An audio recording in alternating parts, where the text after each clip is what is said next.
In this video, we'll be forging the hammer-eye drift for the ABANA Level I curriculum. We'll be forging the drift out of 7.5 inches of 3/4 inch round 4140. We're going to want the working area of our drift to be about 1/2 inch by 7/8 of an inch. We want that to be a little longer than the thickness of the stock you're going to be drifting. In our case, that'll be 1 inch. Now, I'm defining the struck end of our drift by drawing out the bar on the horn of the anvil. I want to draw this out to be a little smaller than the dimensions of my working area of the drift, so just a little bit smaller than 1/2 inch square.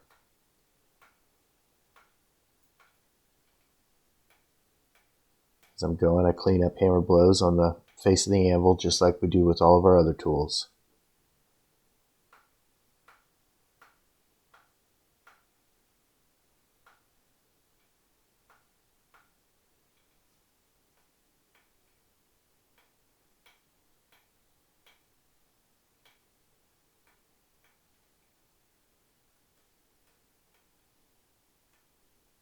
You don't want to go too small with this because it's harder to hit.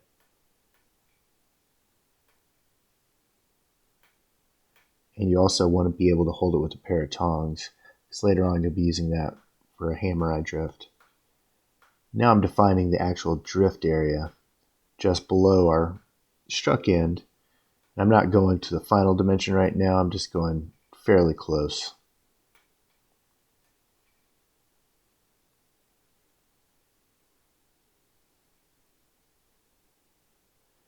I always keep my ruler close by and handy so I can grab it and check my dimensions as I'm going.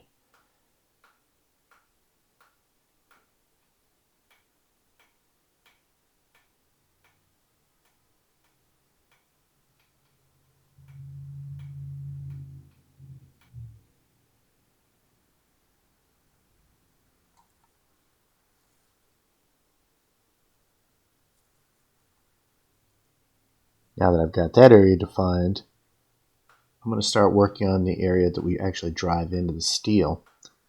I'm going to continue drawing out over the horn, just like we've done previously.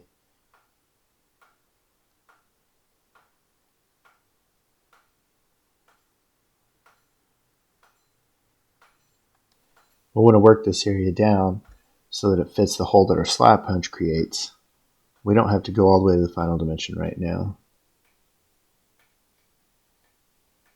I just like to get everything sort of defined. Then I'll go back and I'll refine the drift area of the tool.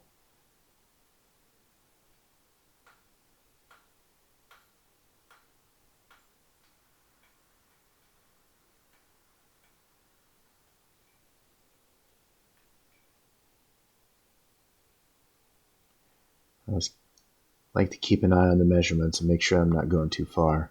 So now we're refining the actual working drift area and trying to get our dimensions pretty close.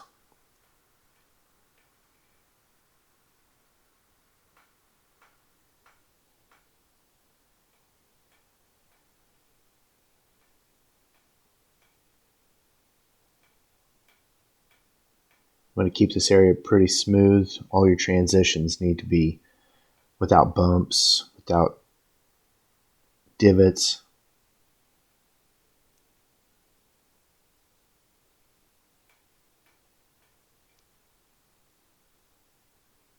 Check both your width and length and thickness against your final dimension. Now I'm marking with a chalk pencil the area that's my actual working area. So I'm going to actually define the size right now. And I know that in this chalk marked area, that's where I really want my final dimension to be. And as we talked about previously, you can oftentimes see that chalk mark when you come out of the forge. It's a faint line, but you can still see it.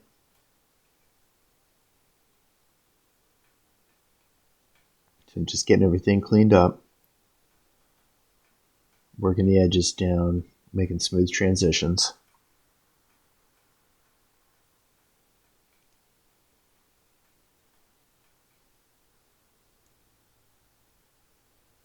Once again, checking those dimensions with that ruler.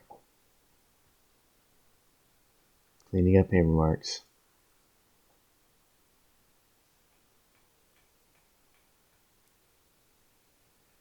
The smoother your transitions are, the smoother that drift will drive through to your hot steel.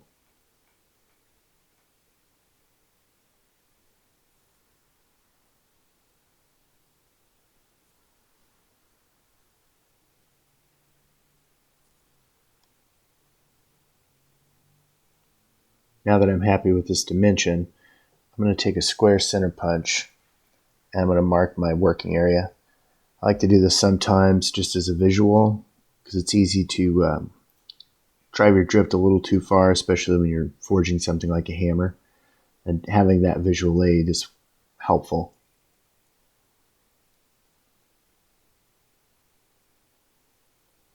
Once again, I'm just making sure that that area is larger than the size of the stock that we're going to be working.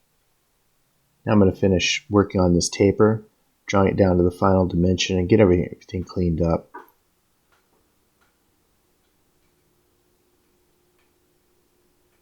Once again, the end of your drift needs to be smaller than the hole that your slot punch makes. And the taper needs to be fairly shallow.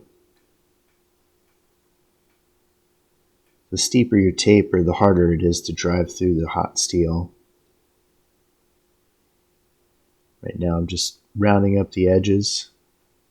Just like when you do your round punch, you can round up the edges pretty effectively doing this. It does take a little practice, but you can save a lot of time filing if you do this.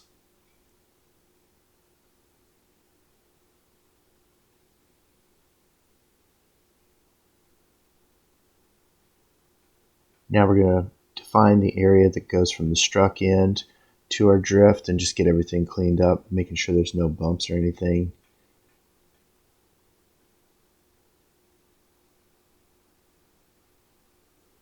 Check it against the previous drift that I made.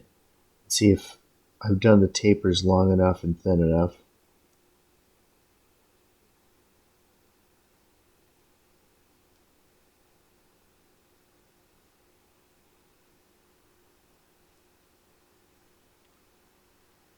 Looks like I was a little thick on the point, so I'm going to work it down just a little more.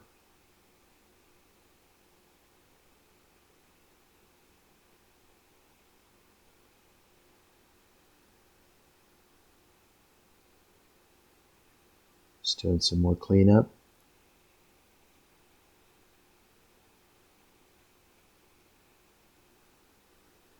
Just trying to get those transitions smooth. Now I'm just hitting it with a butcher block brush to clean up any scale. Get the surface about as smooth as you can.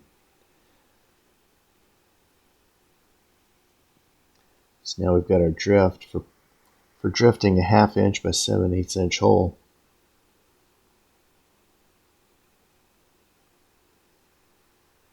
We've got a nice shallow taper that should easily drive through the steel. We've got our 1/2 inch by 7/8 inch area that's longer than our steel is thick. And I got those center punch marks so you can easily see when you're in the right spot.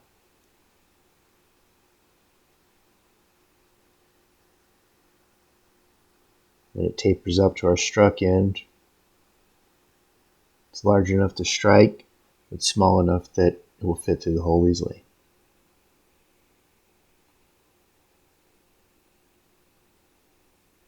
That's the drift for the ABANA Level I curriculum.